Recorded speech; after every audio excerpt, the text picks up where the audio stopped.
I'm about to reveal something that could save you or your loved one from making a $50,000 mistake.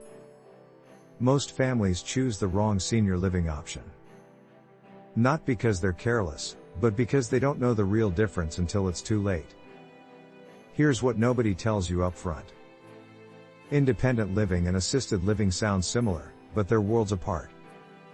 The choice between them isn't just about money or convenience. It's about dignity, safety, and quality of life for the next decade or more. So how do you know which one is right? That's exactly what we're going to figure out today. By the end of this video, you'll have a clear framework for making this critical decision. Let's dive in. First, let's talk about what independent living actually means. Think of it as apartment living designed specifically for active seniors. You get your own private space, usually a 1 or 2 bedroom unit. You maintain complete control over your daily schedule and activities. The key word here is independence. Residents cook their own meals if they want to. They come and go as they please. They manage their own medications and personal care. There's no nursing staff on site because residents don't need that level of support yet. But here's where it gets interesting. Independent living communities offer amenities that make life easier and more social. We're talking about fitness centers, swimming pools, libraries, and activity rooms. Many include housekeeping and maintenance services. Some even provide optional meal plans and communal dining rooms. The social aspect is huge. Loneliness is a serious health risk for seniors living alone. Independent living communities create built-in opportunities for friendship and engagement. There are game nights, exercise classes, movie screenings, and day trips. You're surrounded by peers who share similar interests and life stages. Now let's shift gears and talk about assisted living. This is where things get more hands-on. Assisted living is designed for seniors who need help with daily activities but don't require full-time nursing care. What kind of help are we talking about? It varies by person, but common needs include assistance with bathing, dressing, and grooming. Help with medication management is a big one. Many residents need reminders or supervision to take their pills correctly. Mobility support is another key service, whether that's help walking or transferring from bed to wheelchair. Here's the critical difference. Assisted living facilities have trained staff available 24 hours a day. If your mom falls at 3 in the morning, someone is there to respond immediately. If your dad forgets to take his heart medication, a staff member will make sure he gets it. This level of supervision provides enormous peace of mind for families. The physical environment is different too. Assisted living facilities are designed with safety in mind. You'll see handrails in hallways, walk-in showers with seats, emergency call buttons in every room. The layout prioritizes accessibility and fall prevention. Everything is on one level or easily accessible by elevator. Meals are typically included in assisted living, and they're not optional like in independent living. 3 nutritious meals a day are served in a communal dining room. This ensures residents are eating properly and getting adequate nutrition. It also creates natural social opportunities during mealtimes. So how do you decide which option is right? Let me give you a practical framework. Start by honestly assessing current needs and abilities. Can your loved one safely prepare meals, manage medications, and handle personal hygiene independently? If the answer is yes to all 3, independent living might be appropriate. But here's where many families make mistakes. They only look at current abilities, not future needs.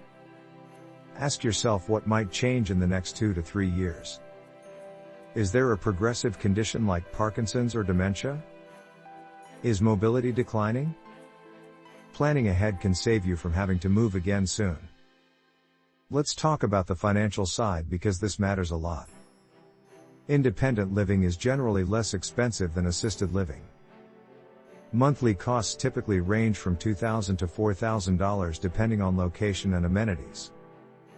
You're basically paying for housing plus some convenience services. Assisted living costs more because of the additional staffing and services. Expect to pay anywhere from $3,000 to $7,000 per month. Some facilities charge a base rate plus additional fees for specific services. Others offer all-inclusive pricing. Make sure you understand exactly what's included before signing anything. Here's a money-saving tip most people don't know. Some long-term care insurance policies cover assisted living expenses. Veterans benefits through the VA can also help offset costs. Medicaid covers assisted living in some states, though not all facilities accept it. Do your homework on financial assistance options before assuming you can't afford it. Now let's address something families often overlook. The emotional and psychological factors matter just as much as physical needs. How does your loved one feel about giving up independence? Some seniors resist assisted living because they see it as losing control over their lives. This is where honest conversations become crucial. Talk openly about fears and concerns. Explain that assisted living isn't about taking away independence, it's about maintaining safety while preserving as much autonomy as possible.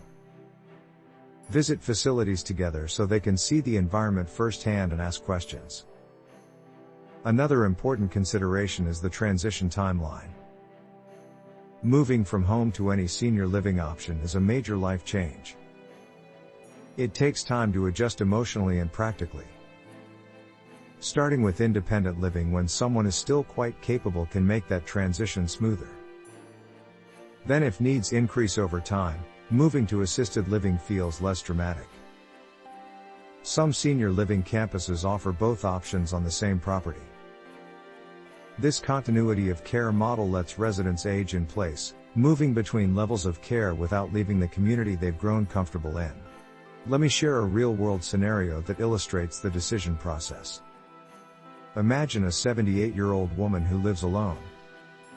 She's generally healthy and active but has mild arthritis.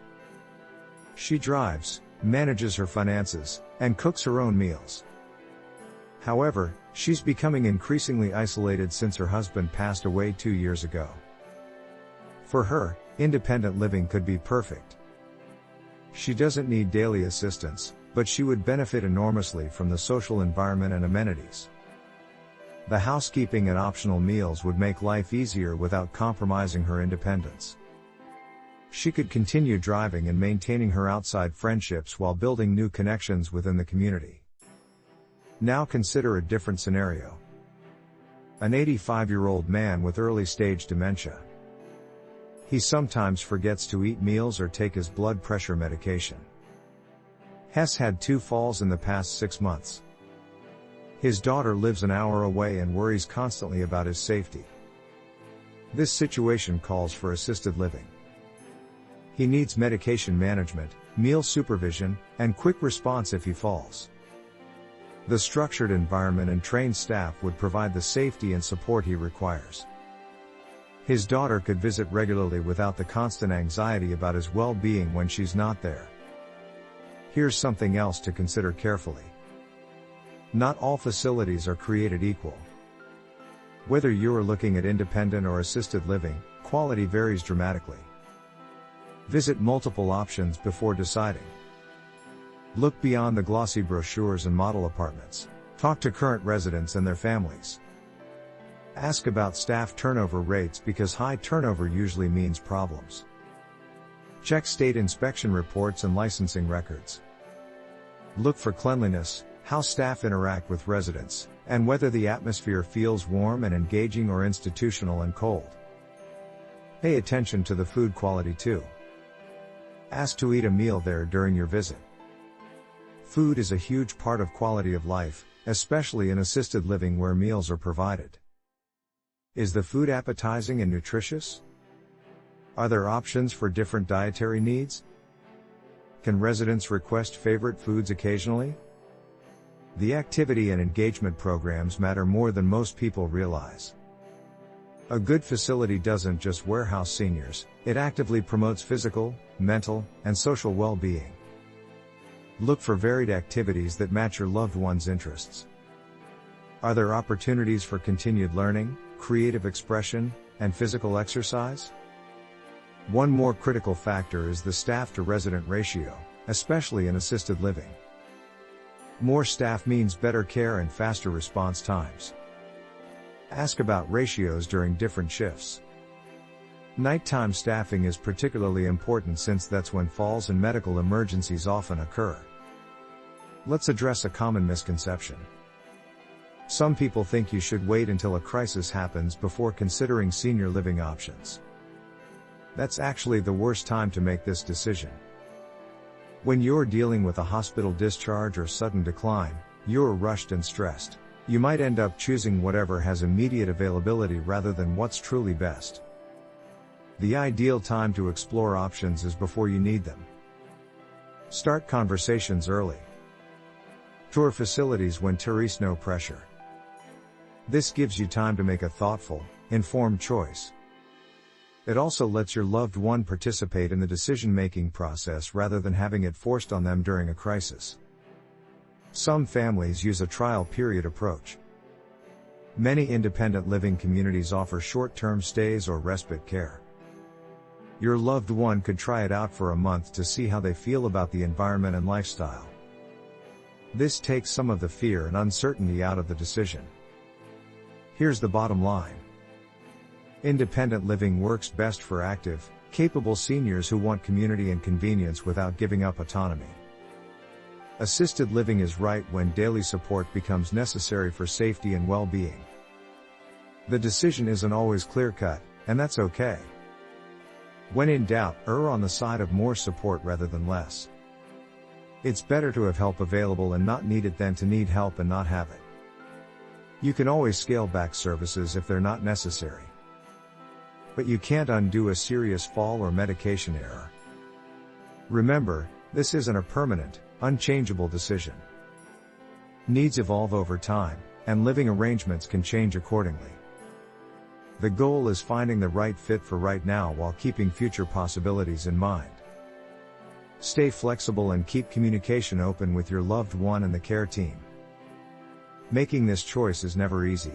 It involves confronting difficult realities about aging and mortality. But approaching it thoughtfully and proactively leads to better outcomes for everyone involved. Your loved one deserves to live their later years with dignity, safety, and joy.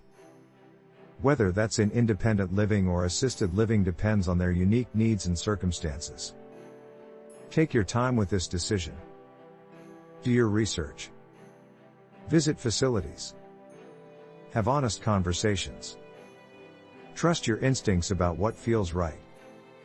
And remember, choosing senior living isn't giving up on independence. It's choosing a different kind of independence, one that prioritizes safety and community while maintaining as much autonomy as possible.